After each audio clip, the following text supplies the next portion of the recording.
আজকের চট্টগ্রামের শুরুতেই জানিয়ে দেব শিরোনামগুলো।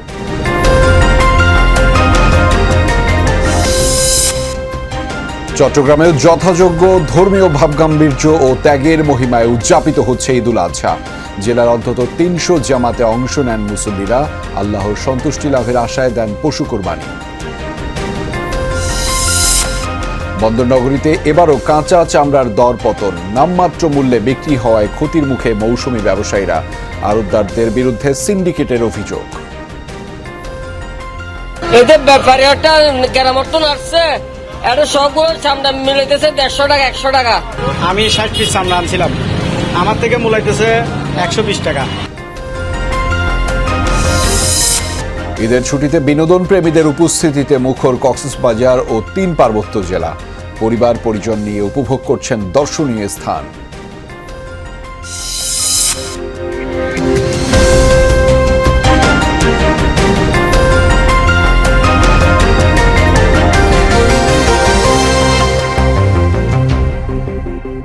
দর্শক, এতক্ষণ শিরোনাম দেখছিলেন, আপনাদের সাথে রয়েছে আমি আহমেদ রেজা। এবার জানাচ্ছি বিস্তারিত। উৎসব মুখর পরিবেশে চট্টগ্রামে অনুষ্ঠিত হয়েছে ঈদুল আজহা।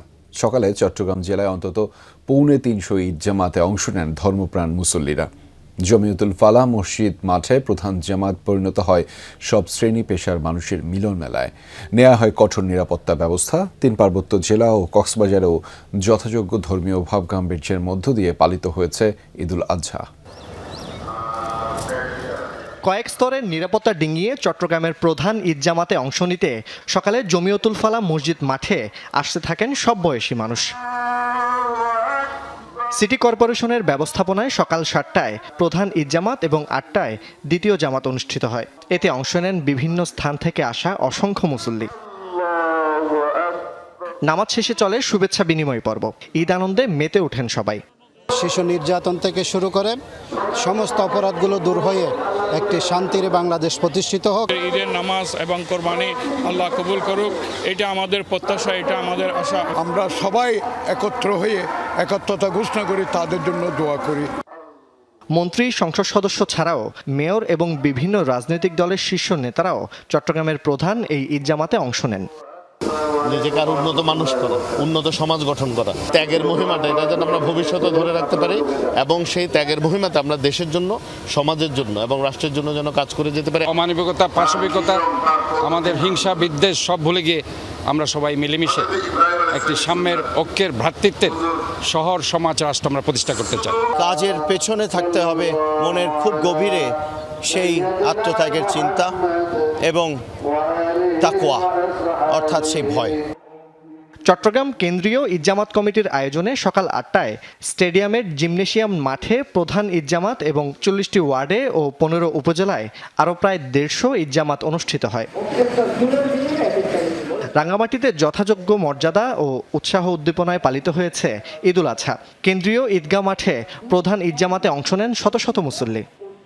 হিংসা বিদ্বেষ ঝগড়া যা আছে সবকিছু ভুলে গিয়ে একসাথে আমরা এই দিনটি পালন করি। এই ত্যাগের মাধ্যমে বিশ্বের সকল মানুষের জন্য শান্তি বয়ে আসুক। মিলেমিশে সবাই আমরা একসাথে থাকা, এটাই আমরা ঈদ উপহার দিব সবাইকে। খাগড়াছড়ির কেন্দ্রীয় ঈদগাহ মাঠে প্রধান জামাতে সংসদ সদস্য, পুলিশ ও প্রশাসনের কর্মকর্তারা অংশ নেন। এছাড়াও জেলার আরও 32টি স্থানে জামাত অনুষ্ঠিত হয়।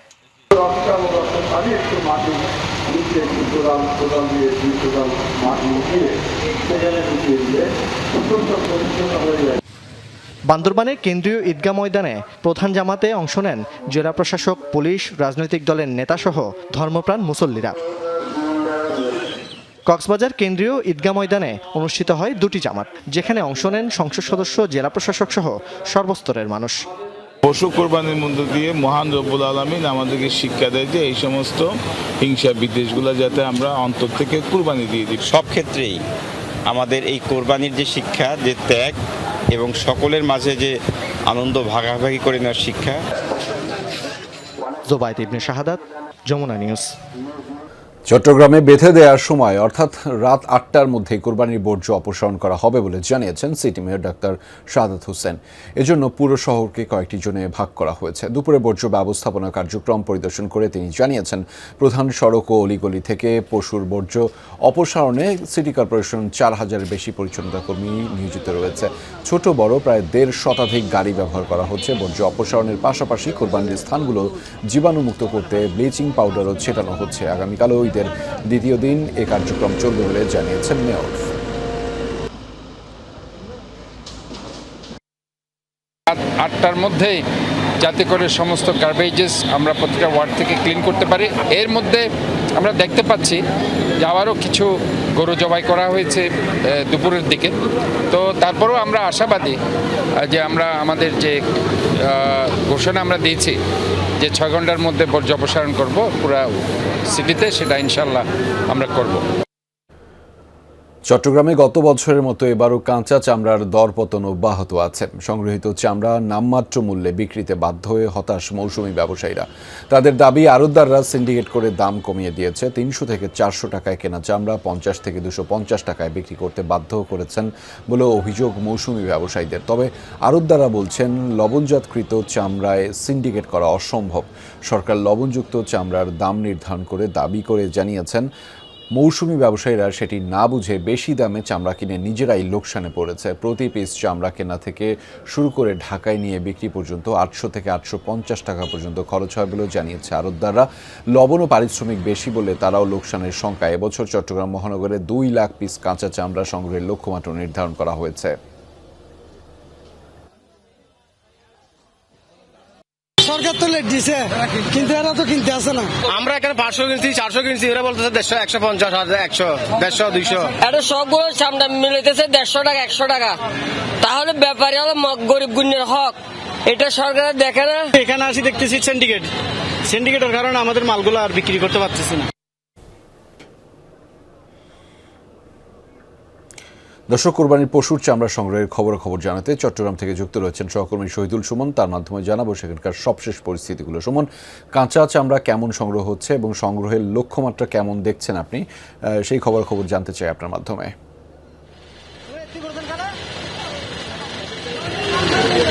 রেজা, চট্টগ্রাম মহানগরে ২ লাখ পিস কাঁচা চামড়া সংরক্ষণের যে লক্ষ্যমাত্রা নির্ধারণ করেছিল এখানকার ব্যবসায়ীরা, তারা সেই লক্ষ্যমাত্রা অর্জনের ক্ষেত্রে কিন্তু তাদের যে কার্যক্রম সেটি দুপুরের পর থেকে শুরু করেছেন। আমরা দেখছি এখানে ট্রাক ভর্তি করে আসলে যারা মৌসুমী ব্যবসায়ীরা রয়েছেন কিংবা বিভিন্ন মাদ্রাসার যারা রয়েছেন তারা কিন্তু এখানে কাঁচা চামড়া নিয়ে আসছেন এবং বেচা বিক্রি চলছে। তবে এখানকার মৌসুমী ব্যবসায়ী কিংবা যারা চামড়া কিনে নিয়ে এসে এখানে আড়তে বিক্রি করছেন, তাদের একটি অভিযোগ হচ্ছে তারা ন্যায্য মূল্য পাচ্ছে না।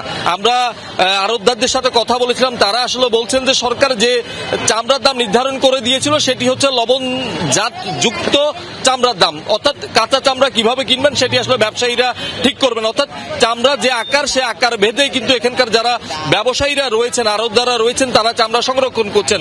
অর্থাৎ সরকার যে দাম নির্ধারণ করে দিয়েছেন তার সাথে পারিশ্রমিক, লবণের দাম সব মিলিয়ে কিন্তু আসলে যেই একটি চামড়া ঢাকায় ট্যানারিতে বিক্রি করতে যেই উপযুক্ত করার প্রয়োজন পড়ে বা যেই টাকাটি আসলে ট্যানারি মালিকরা দেয়, সেই হিসাব করে বসেই কিন্তু প্রতিটি চামড়া এখানে আড়তদাররা কিনছেন। অর্থাৎ অভিজ্ঞতার ঘাটতির কারণেই আসলে যারা মৌসুমী ব্যবসায়ীরা রয়েছেন তারা আসলে লোকসানে নিজেরাই পড়ছেন বলে এখানকার যারা আড়তদাররা রয়েছেন তারা আসলে বলছেন। যেহেতু চামড়ার আকার রয়েছে ছোট, বড় এবং মাঝারি, কিন্তু এখানকার যারা মৌসুমী ব্যবসায়ীরা রয়েছে তারা কিন্তু আসলে ঢালাও ভাবে ৩ থেকে ৪০০ টাকা, কোথাও ৫০০ টাকা পর্যন্ত চামড়া তারা বিভিন্ন জায়গা থেকে সংগ্রহ করছে এবং এখানে বিক্রি করতে এসে তারা কিন্তু ৫০ থেকে ২৫০ টাকার মধ্যেই দাম পাচ্ছেন। ফলে তারা বলছেন তারা ন্যায্যতা দাম থেকে বঞ্চিত হচ্ছেন এবং এখানকার আড়তদাররা বলছেন তারা সঠিক প্রক্রিয়ায় তারা চামড়া সংরক্ষণ করছেন। রেজা, সেই খবর আপনার মাধ্যমে জানছিলাম। ধন্যবাদ শহীদুল সুমন আমাদের সাথে যুক্ত হওয়ার জন্য। ঈদে বিনোদন প্রেমীদের আগমনে মুখর কক্সবাজার ও ৩ পার্বত্য জেলার সব পর্যটন স্পট, দর্শনীয় সব স্থান ঘুরে উপভোগ করছেন অপূর্ব নৈসর্গিক সৌন্দর্য। পরিবার পরিজন, বন্ধু বান্ধব নিয়ে দূর দূরান্ত থেকে এসেছেন অনেকেই, সবাই মেতেছেন ঈদ আনন্দে। কক্সবাজার সমুদ্র সৈকতের লাবণী, সুগন্ধা, কলাতলি সহ সব পয়েন্টে আনন্দে মেতেছেন পর্যটকরা। ঈদের ছুটিতে দূর দূরান্ত থেকে এসেছেন অনেকে।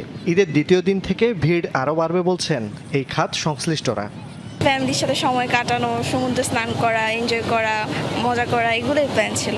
সব সময় তো এই সময়টা পাই না, তো আজকে সবাই ভাই ব্রাদার সবাই মিলে এখানে আসলাম ঘুরতে। ছেলে মেয়েদের এখন স্কুল ছুটি, আর এই বছর ভাবলাম যে এটা কক্সবাজারে করি, তার জন্য আসা। মেরিন ড্রাইভের ওই সাইডটা একটু এক্সপ্লোর করব, আশা করা যায় যে ভালো একটা অনুভূতি হবে। খাগড়াছড়িতে ঈদের দিন বিকেলে আলুটিলা সহ দর্শনীয় পর্যটন কেন্দ্রগুলোতে দেখা গেছে পর্যটক সমাগম। প্রাকৃতিক নৈসর্গিক সৌন্দর্য উপভোগ করছেন সবাই। গত কয়েক মাস ধরে খাগড়াছড়িতে পর্যটন খাতে মন্দাভাব। ঈদের ছুটিতে চাঙ্গা হবে এমন আশায় হোটেল মোটেল ব্যবসায়ী সহ পর্যটন খাত সংশ্লিষ্টরা। পরিবেশ তো মানে অসাধারণ, এটার বলার বাইরে। এই প্রকৃতি প্রেমী যারা তারাই বুঝতে পারবে। সবাই মিলে এখানে ঘুরতে আসছি, এই পরিবেশটা এখানে আমরা ফার্স্ট টাইম আসছি, অনেক সুন্দর লাগতেছে পরিবেশটা। হ্রদ, পাহাড়, নদী বেষ্টিত রাঙ্গামাটির দর্শনীয় বিভিন্ন স্থান ঘুরে অপূর্ব নৈসর্গিক সৌন্দর্য উপভোগ করছেন ভ্রমণ পিপাসু মানুষ। ভিড় কম থাকায় ঘুরছেন স্বাচ্ছন্দ্যে। এখানে আসছি একটু ভালো লাগতেছে, আর অনেক মানুষের দেখা হচ্ছে, সবাই কথা বলতেছি, মানে খুব ভালো লাগছে। এখানে আসতে পেরে ওই যে ছুটিতে বাড়িতে আসতে পেরে খুব আনন্দ উপভোগ করতেছি। স্থানীয় ছাড়া আমরা বাইরের কোনো পর্যটক দেখছি না, এবং হাতে গোনা। বান্দরবানেও দূর দূরান্ত থেকে এসেছেন অনেকে, আবার আশেপাশের বিভিন্ন জেলা উপজেলার মানুষও পরিবার পরিজন নিয়ে ঘুরছেন বিনোদন কেন্দ্রে। বন্ধু বান্ধব নিয়ে বেড়াতে আসলাম নীলাচলে, প্রকৃতি দেখে মনোমুগ্ধকর একটা পরিবেশ। আমি কক্সবাজার থেকে বান্দরবান পাহাড় দেখতে আসছি। নীলাচল অনেক সুন্দর একটা জায়গা, মানে অনেক বান্দরবান ফুল দেখা যায়, অনেক জায়গাও দেখা যায় এখান থেকে। জুবায়েদ ইবনে শাহাদাত, যমুনা নিউজ। ঈদুল আজহা উপলক্ষে বান্দরবানে আসতে শুরু করেছে পর্যটকরা। এ বিষয়ে আরও জানাতে আমাদের সাথে যুক্ত রয়েছেন সহকর্মী বাটিং মার্মা। তার মাধ্যমে জানাবো সেখানকার পরিস্থিতি। বাটিং, পর্যটকদের নিরাপদ ভ্রমণে জেলা প্রশাসক কি ধরনের ব্যবস্থা নিয়েছে সেইটির বিস্তারিত জানাবেন আমাদের। হ্যাঁ রেজা, ঈদ মোবারক আপনাকে এবং দেশবাসীকে। তো ঈদ মানে আনন্দ, ঈদ মানে ছুটি, ঘোরাঘুরি। তো ঈদে প্রথম দিন আজ যদিও বা, তবে পর্যটকের সংখ্যা খুব নেহাতি কমও না বা খুব বেশিও না। তো পর্যটক কিন্তু আসা শুরু করেছে মাত্র। তবে বান্দরবনের পর্যটন স্পটগুলি হচ্ছে আপনার নীলাচল, মেঘলা, নীলগিরি সহ অনেক জায়গায় কিন্তু পর্যটকরা ঘুরতে পছন্দ করে, এবং তার সাথে সাথে আপনার দুর্গম এলাকায় যেমন আপনার নাফাকুম, আমিয়াকুম, সাকাহাপং, এই সমস্ত জায়গায় মানুষ কিন্তু ঘুরতে খুব পছন্দ করে। যদিও বা জেলা প্রশাসকের তরফ থেকে কিন্তু একটি বিজ্ঞপ্তি জারি করেছেন, যারা বাইরে ঘুরতে যাবেন, ঘুরে আবার সন্ধ্যা নাগাদ তারা সেই জেলা শহর অথবা উপজেলা শহর সে অবস্থান করতে হবে। তবে নিরাপত্তার জন্য অবশ্যই কাজ করে যাচ্ছে প্রশাসন। তবে আপনার যারা বাইরে ঘুরতে যাবে, যেমন সাকাহাপং তো অনেক দূরে, তো ওখানে রাত্রি যাপন ছাড়া কিন্তু ঘোরা যাবে না। তো ওই সমস্ত জায়গায় না যাওয়ার জন্য নিরুৎসাহিত করা হয়েছে জেলা প্রশাসনের তরফ থেকে। এবং আপনার যে নাফাকুম যাবেন, নাফাকুম কিন্তু যাওয়া যায়, অবিয়াকুমও যাওয়া যায়। তো যে সমস্ত এলাকায় দুর্গম এবং একটু ঝুঁকিপূর্ণ এলাকায় না যাওয়ার জন্য জেলা পরিষদের তরফ থেকে কিন্তু বলা হয়েছে। রেজা, সেই খবরের বিস্তারিত আপনার মাধ্যমে জানছিলাম। ধন্যবাদ বাটিং আমাদের সাথে যুক্ত হওয়ার জন্য। দর্শক, এই ছিল আজকের চট্টগ্রামের আয়োজনে। এতক্ষণ আমাদের সাথে থাকবার জন্য আপনাদের সবাইকে ধন্যবাদ।